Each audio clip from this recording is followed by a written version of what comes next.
Being a wisdom keeper, there's not very many of us on the planet right now. And I am the blondest, whitest, youngest wisdom keeper out of the whole group. And sometimes that's a bit rough to deal with because, like all of you know, if you come to see little grandmother, you're not expecting this.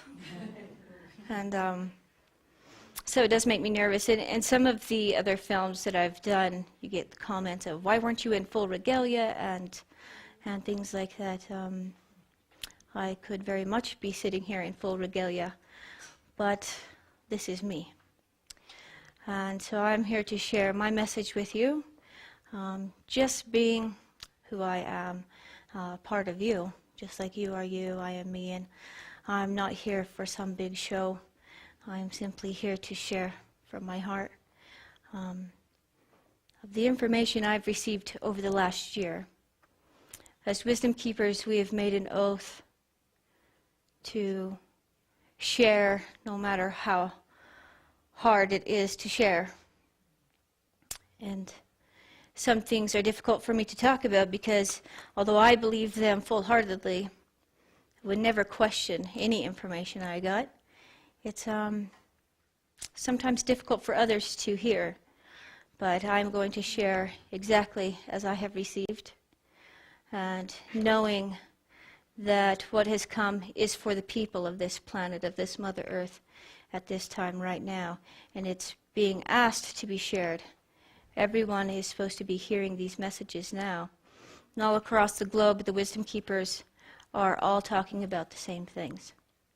And so now it is time for us to hear the wisdom of the grandfathers, the grandmothers, and those on the other side, who we have been taught to listen to and to trust with our entire lives.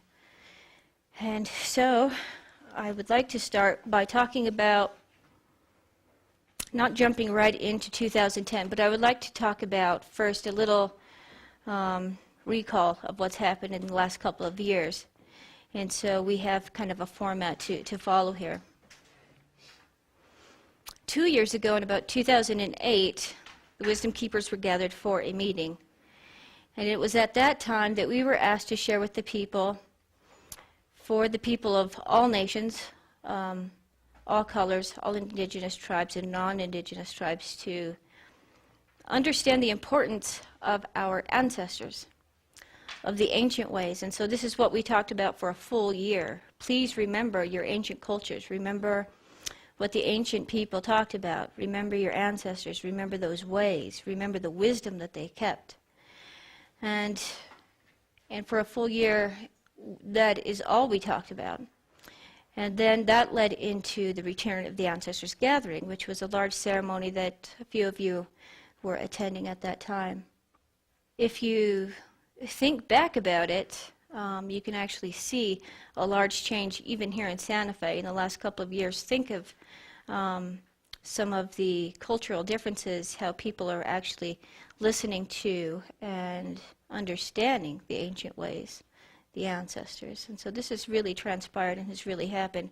On a global level, people are remembering those ancient truths that we once had and that they talked about. Then after that, we were asked as a collective whole of wisdom keepers to speak about remember who you are. And if you were here at the last taping or the last meeting that we've had, that was the main topic. So please remember who you are. And I would like to talk a little bit about that because most of you were not here. And in order to understand what is being asked of us in 2010, you must remember who you are. At that time, I was asked to speak about this, and the best way to describe it is that a very long time ago, our ancient ancestors knew many, many truths about how to live on this planet, conduct ourselves with one another, how to remember, how to listen to higher self, how to get correct answers for one another and for yourself. And somewhere along that line, we forgot who we were. We split off into different religious groups. We split off into different groups and we hated one another. We went to war with one another. We did all manner of pretty terrible things because we lost the ancient truths. And so for a moment, I would ask you to do something. Set aside, and I respect all religions, please don't get me wrong. But for one moment, set aside religion. Set aside man-made organizations. Set aside rules and regulations. Set aside right and wrong and believing you can earn your way into heaven and that there's something out there that you have to live up to in order to live in heaven. I would ask you just for a moment, if you could, set that down. And now for a moment, I want you to think about what it would be like, what it is like, to understand you are God. There is not something else ruling your life. You are ruling your life. There is no one else to live up to. You are God and you are Goddess. You are the great I am. Every single one of you is the great I am. I am the great I am. I am God and Goddess. I am a creator. So are every single one of you. Religion is man-made. That is scary to say, especially on camera, because for most of my life I belonged to a very strict religion. But I say to you now, with all of my knowing and every bit of my being, religion is man-made.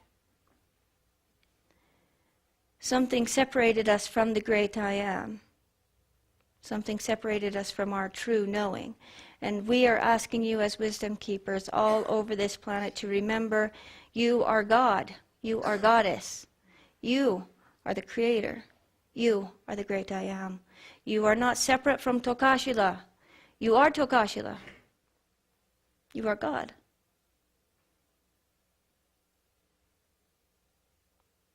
If you can really understand that, if you really get that, you came from something much vaster, much larger than many of us remember. It was something enormous that we came from, where all things exist, where all things are perfect and beautiful. And our great I am sent a little spark of us here to a planet which is just not a rock orbiting in this system, but is something more sacred than almost any of us can fathom. This beautiful Mother Earth is exactly as I say. She is our mother. She is sacred goddess, and she is revered and loved not just by humankind, but by many, by everyone that is out in the great everything. And so if you really think about that, if there are many, many, many beings all over, and they all revere our Mother Earth as something sacred, how privileged we are to be here. We're here. Not everybody gets to come. Not everybody gets to come to this planet. And not only are we here, but we are here right now. When Mother Earth becomes her own beautiful, immaculate goddess that comes into her own changing. And we're going to see that happen when this planet becomes her own heaven, when she comes into her full glory. That is happening now. It is going to happen in your lifetime, and it's already on its way. Now, do you think by any great chance that we are just here? If something so sacred and so brilliant is changing into her most brilliant way of being, how blessed of a chance that we are here, you are here, I am here. It is because we are the strongest of the strong. Throughout your lineage,